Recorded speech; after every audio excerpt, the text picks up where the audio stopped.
Hey, good morning. It's January 25th, 2023. It's Wednesday morning. So you know what that means. It's the middle of the week, and I hope everybody's gearing up and just tackling the last week as best as you possibly can. I know I got a quick message yesterday that numbers are coming in well. So I think hopefully for everybody, your numbers are looking good and making sure that you are going to hit your goals and hit your mark. So last week we talked briefly, and I said we would talk about it, about the closing. So we're going to dive right in there right now. Spend a few minutes today talking about the closing. A lot of our audience is seasoned veteran, good sales reps.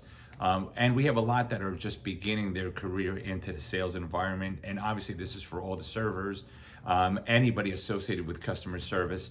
So a lot of things that I'm saying and will say and continue to say, I actually talk in very layman's terms, very easy terms so that everybody can get it.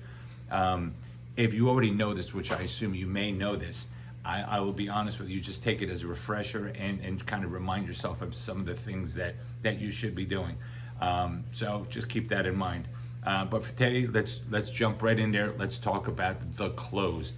There's a lot of this. It's an amazing topic, and the first thing and probably the most important thing that I will say is the ABCs of the close. It's been done in movies countless times. Everybody knows that the ABC always be closing. But the rhetorical question that I have for everybody is, when do you start the close? At what point do you start closing the customer? And for those of you who don't know what the close is the actual sale. So when they sign on the dotted line and you're done, it's an official deal completed. That is the close. So when do you start closing? So the answer is you start closing from the beginning. So you're always closing. ABC, always be closing. The beginning of the presentation, the beginning of the phone call, the beginning of the meeting with the customer. If you are face to face with the customer, it's the second they set eyes on you and you on them. A handshake, a pound, your beginning of your conversation, the beginning of your presentation. And I get it. Sometimes it's not the life cycle of your product is different. It could be immediate within 5 minutes. It could be weeks. It could be months. It could be a couple of times, 2 or 3 times. It doesn't matter. Everybody's is different. But at every single meeting, conversation, correspondence, email, RFPs, whatever correspondence you have with your customer, you should always be closing. They know this. You know this. So you always have to give them as much information as you possibly can based on the information they gave you. So with that being said, very important when you ask questions, you always, and by the way, let me backtrack for a second. I always say, and people who know me, they know that I say this, never assume anything. You don't assume anything. You have to ask questions. When you assume, you're going to get yourself in trouble. I'm telling you this like it's the end of the day. Never assume anything. So when you are having conversations with a customer, it doesn't matter when, from the beginning, in the middle, halfway through, at the end, the more questions you ask, the better equipped you will be to giving them the customers what they need. If you don't listen, you're not going to know, and you're starting to blabber, and you're going to be giving them stuff that they probably don't need. If they want A, B, and you're giving them C, D, well, you didn't listen because they wanted A, B. So why are you going to push C, D, even though C, D is good? You don't want to do that. You need to listen. And when you're listening, that's part of the closing. You have to understand what the customer wants. You're never going to assume that they want whatever you have. Now, the only time that you will assume, just so you know, is that you're going to assume the sale. And it's called the assumptive close. So you're going into it thinking, yes, I'm going to get the deal. I'm going to close it. And everybody should feel this way, which is the only time I will ever say to assume is to assume the sale. So when are you closing?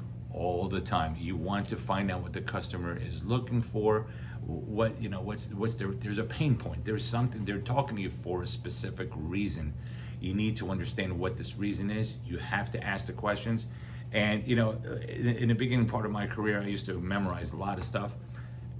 As you get older, you think way too much. So write the stuff down. Ask the customer. So what is important to you? There's been so many books written about this, the psychology of the customer, which I study. To me, it's all about finding out what the customer wants. And if you don't ask enough questions, I'll tell you a funny story. I have an 11-year-old son, and he doesn't close me, but he asks questions to an annoying way, and I'll explain. So, Dad, what about this? We play chess. So, what about that? I said, because of this. And he says, why? Well, because of this. So there's always an explanation, and then he continues, but why? And why? And he doesn't realize what he's doing. He just literally wants to know. He's digging. And then I tell him it's this, and when you do this, you get that. It goes, oh, I get it. But why is, so there's always a why. And it's so funny because that's been a sales training for years, always the why. And you can do that, but all that's doing is opening up more and more information. There's so many talks and conversations about who speaks the most. Does the customer speak the most? Does the salesperson speak the most?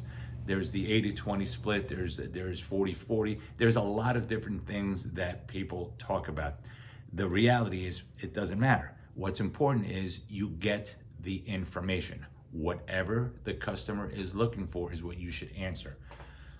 Always, don't just jump into, here's what I have. No, it doesn't work like that. You're selling a phone, so you sell a phone, but it's not just, oh, here, have a phone, and assuming that the customer wants everything about the phone. They could care less about everything unless they come and tell you, well, why do you want that phone? If you start assuming and thinking about what the customer wants, you're going to get in trouble. So always ask the questions, and seriously, always close. You want to assume that you're going to get that sale. That's the assumptive close. So every single statement that you say is going to be surrounding the close. And then the customer's going to say, absolutely, let's go for it, or whatever the case is. We're going to talk about asking for the business at another date, but I have seen so many sales reps do a great presentation, ask the right questions. They're getting close to it, and they forget to ask for the business.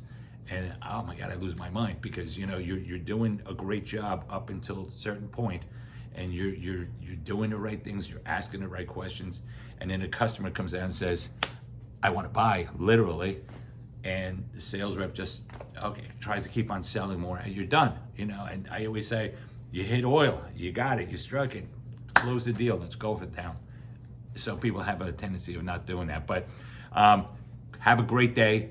Think about that. Ask questions. The why. Think of my son. Get to know more about the customer. Find out more information, and always be closing. Have a great day. Let's get these numbers going. I will see you tomorrow. Have a good day.